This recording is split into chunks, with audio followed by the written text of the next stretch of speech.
9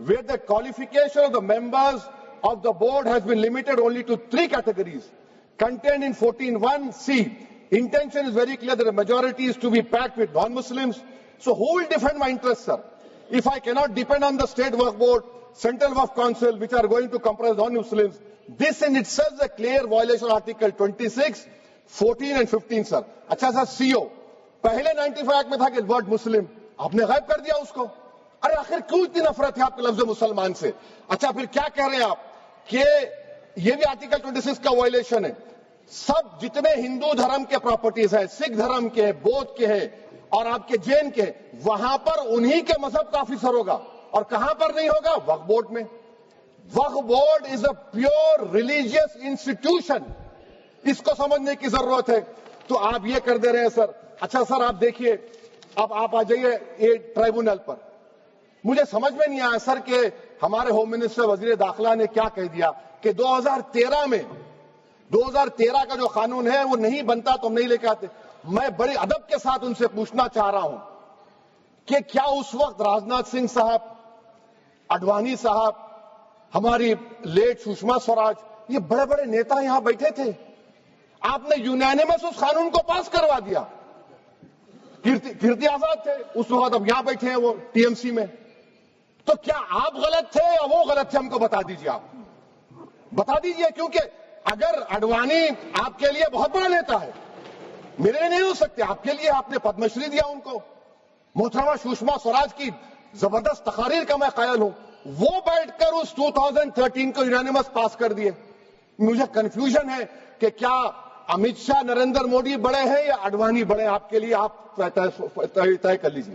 اچھا سر، آپ کے tribunal sir, railway claimants tribunal, NGT tribunal, income tax, ویسے 14-15 ٹرائبونل، ہندو اینڈ کا ٹرائبونل، سب کا اپیل نہیں ہوتی، ریویو ہوتا ہے.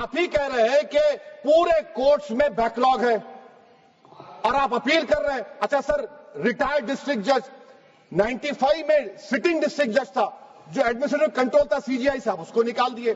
اچھا سر، آپ ابھی ہمارے منتری صاحب نے کہا ٹرسٹ، سر شری سائی بابا ٹرسٹ 2004، وہ یہ کہتا ہے جو آفیسر اس میں کام کرتا اس کو سائی بابا کا ڈیووٹی ہونے چاہیے اور اس کو ڈکلریشن لکھ کے دینا پڑے گا. یہاں پر ہو رہا تو یہاں پر کیوں نہیں ہو رہا؟ اچھا سر، آپ پھر دیکھ لیجئے، یہ آپ کا ہو گیا سر. ہاں، اب امت شاہ صاحب نے سیکشن 2A کے بارے میں کہا اور انہوں نے اس بات کا اقرار کر لیا کہ داؤدی بورا کے لیے یہ بنایا گیا ہے. مگر میں آپ کے ذریعے سے گورنمنٹ سے پوچھنا چاہ رہا ہوں، آپ نے تو اس پرووائزو میں داؤدی بورا کا نام ہی نہیں لکھا. آپ نے ان کو بھی تھینک یو کر دیا، ان کا نام کیوں نہیں لکھا آپ نے؟ اور سر، اور گورنمنٹ کیا کر رہی ہے؟ آپ مسلم سماج میں جو بیکار قسم کے لوگ ہیں ان کو ایک راستہ بنا رہے ہیں، ایگزٹ دکھا رہے ہیں کہ تمہیں وقت سے بچنا ہے تو تمہیں ٹرسٹ بنا لو. یہ کیا کر رہے ہیں سر آپ؟ کم سے کم ان داؤدی بورا کو آپ دے دیتے. اچھا سر، کلاس 3V سیکشن 36 کلاس 18 دیکھ لیجئے. Oral appointment has sought to be discontinued even though it is recognized practice in Islam. Muslim personal law has recognized oral work and 1937 Shariat Application Act. سر آپ کلاس 3-9 پر آ جائیے. 5 سال کے لیے مسلمان. میں کرن رجیجو سے پوچھنا چاہتا ہوں، سر داڑھی رکھے تو مسلمان پریکٹسنگ ہے یا کلین شیو آپ کی طرح ہے؟ تو بتائیے ہم کو پریکٹسنگ کیا ہوگا؟ اچھا، کسی کو پکڑ کے ماب لنچ کر دیا اور بولے کہ GSR کا نعرہ لگایا، اور وہ GSR کا نعرہ لگایا تو کیا مسلمان رہے گا؟ نہیں رہے گا. یا پھر دیش کے پردھان منتری نے کہا تھا کپڑے دیکھ کر پہچانو، تو کیا کپڑے دیکھ کر آپ کہہ دیں گے؟ اچھا، اگر کوئی کرسچن ہندو دھرم قبول کرتا ہے تو کیا وہ مندر کو نہیں دے سکتا پراپرٹی؟ پھر بھارت کے سمویدھان میں آرٹیکل 300 کیوں ہے سر؟ رائٹ ٹو ایکوالٹی کیوں ہے؟ فریڈم آف ریلیجن کیوں ہے؟ 5 سال کہاں سے لائیں گے؟ اچھا سر، اور ایک چیز میں آپ کو بول کے ختم کر دوں گا سر. اس بل میں وقف الاولاد کا سر، اس میں آپ دیکھیے class 432، the creation of waqf al-awlad shall not result in denial of inherent rights to heirs, including women heirs or the waqif or any other right of person. سر یہ آرٹیکل 25 کا وائلیشن ہے، شریعت اپلیکیشن ایکٹ 37 کا violation, article 300A کا violation ہے. اچھا، ہندو دھرم میں سیلف ایکوائرڈ پراپرٹی کو ایک ہندو، اب اس کے فرض کے 2 بچے ہیں، وہ ایک کو اپنی پوری دولت دے سکتا ہے، کوئی روک ٹوک نہیں ہے. وہ کہے گا نہیں میں گھر کے بچوں کو نہیں دوں گا، محلے کے غریب کو دے دوں گا، وہ بھی کوئی روک ٹوک نہیں ہے. وہاں پر آپ کو بچوں کی فکر نہیں ہے. جب میں اپنی پراپرٹی کو اللہ کو مالک بنا کر دے رہا ہوں، آپ کہہ رہے بچیوں کی فکر نہیں ہے، اتنی محبت آپ بلقیس بانو سے دکھا دیتے تو آپ کے لیے دعائیں دیتی آپ کے لیے. تو سر آپ دوسری بات آپ دیکھ لیجئے سر، آخری بات کہہ کر میں اپنی بات کو مکمل کر رہا ہوں سر. نہیں خیر میں مکمل کر رہا ہوں. اسپیکر صاحب بہت ٹائم دے دیے. سر آپ دیکھیے اس میں امت شاہ صاحب بولے کہ اتنی پراپرٹیز کا قبضہ ہوا، چوری ہوئی، یہ ہوا. سر کلاس 2652A سیکشن، اگر کوئی پراپرٹی بیچتا ہے 2 سال کی سزا تھی، آپ نے کیا کر دیا، اس کو 6 مہینے کر دیا. نان اویلیبل تھا، آپ نے اویلیبل کر دیا. سیکشن 40 کی بات کرتے ہیں. سیکشن 40 میں سر ہم کو جو جوائنٹ ورکنگ کمیٹی کا جو نوٹس دیے، اس میں منسٹری آف مائنورٹی افیئرز نے کہا کہ 30 سال میں 515 کیسز سیکشن 40 کے اور صرف 8 لوگ کورٹ کو گئے. وقف یوزر کا قانون تلنگانہ آندھرا میں ہے، سیکشن 40 کا قانون تمل ناڈو 63 یہ ہے، آندھرا پردیش میں 43 ہے. اور سر آپ ڈائریکشن دے رہے ہیں. اچھا کلاس 4218B دیکھیے سر، آپ رول بنا رہے ہیں کوآپریٹو فیڈریشن کے خلاف ہے، یہ اتنا رول بنا رہے ہیں. اور آخر میں سر میں آپ کو بتانا چاہ رہا ہوں اسپیکر صاحب، یہ بل کا مقصد صرف مسلمانوں کو ذلیل اور رسوا کرنا ہے، مسلمانوں کو دوسرے درجے کا شہری بنانے کا ان کا مقصد ہے. سر اگر آپ ہسٹری کو پڑھیں گے تو مہاتما گاندھی اس وقت کے وائٹ افریقہ میں سفید فام افریقہ کے قانون کو مہاتما گاندھی نے کہا تھا کہ یہ میرا کانشنس اس کو مانتا نہیں، میں اس قانون کو قبول نہیں کرتا ہوں. تو مہاتما گاندھی نے کیا کیا، انہوں نے اس قانون کو پھاڑ دیا. تو میں گاندھی کی طرح اس قانون کو پھاڑتا ہوں. یہ انکانسٹیٹیوشنل ہے سر. اس دیش میں جھگڑے پیدا کرنے کا کام بی جے پی کرنا چاہتی ہے مسجد اور مندر کے نام پر. اسی لیے میں اس کا کنڈیم کرتا ہوں اور میں آپ سے گزارش کرتا ہوں کہ میں نے اپنے 10 امینڈمنٹ دی ہیں، آپ اس کو قبول کریے. سر مجھے بولنے کا موقع دیجیے اور اس پر ڈویژن کا میں ڈیمانڈ بھی کروں گا. Thank you sir.